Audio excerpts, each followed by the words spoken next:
लोग जो हैं वो उगते सूरज को प्रणाम करते हैं और राजनीति में तो ये अक्सर देखने को मिलता है।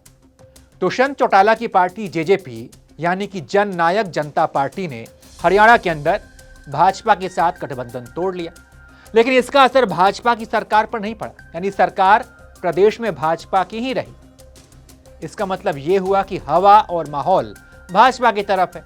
ऐसे में उगते सूरज को प्रणाम करते हुए जेजेपी के कुछ विधायकों के विद्रोह करने यानी कि बागी होने की खबर है। जी हां, सियासी उठापटक के बीच दुष्यंत चौटाला की पार्टी जेजेपी को दोहरा झटका लग सकता है। बीजेपी से गठबंधन टूटने के बाद जेजेपी के कई विधायक नाराज बताए जा रहे हैं।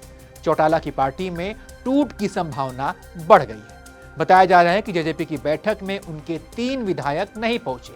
कई जगह यह संख्या 3 की जगह 5 बताई जा रही है। जानकारी के मुताबिक विधायक देवेंद्र बबली, राम निवास और राम कुमार गौतम बैठक में शामिल नहीं हुए। ऐसा माना जा रहा है कि ये विधायक जो बैठक से गायब रहे, इन विधायकों का जेजेपी के साथ छोड़ना तय माना जा रहा है। हरियाणा में सियासी हलचल के बीच दिल्ली में जेजेपी विधायकों की बैठक चली, जहां ये विधायक नहीं पहुंचे। अब सोचिए कि कहां दुष्यंत चौटाला गठबंधन तोड़कर भाजपा के साथ खेल करने की सोच रहे थे, लेकिन अब उनकी ही पार्टी के साथ खेला हो गया है। सूत्रों के मुताबिक हरियाणा के लोकसभा चुनाव में दुष्यंत चौटाला की पार्टी कह रही थी कि भाई हमें 2 सीटों पर चुनाव लड़ने दिया जाए, लेकिन भाजपा तैयार नहीं थी। भाजपा आलाकमान कह रहे थे कि हम 2 नहीं, लेकिन हम आपको 1 सीट दे सकते हैं, और इसी बात पर विवाद बढ़ा और फिर दोनों का गठबंधन टूट गया।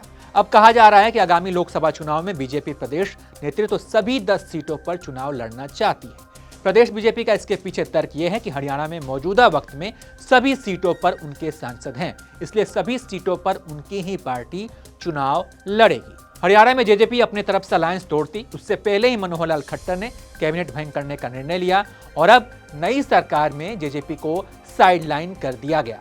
वहीं लोकसभा चुनाव में भी बीजेपी अब अकेले सभी 10 सीटों पर चुनाव लड़ेगी और साथ ही जेजेपी का भी ऐलान है कि वो भी सभी सीटों पर चुनाव लड़ेगी।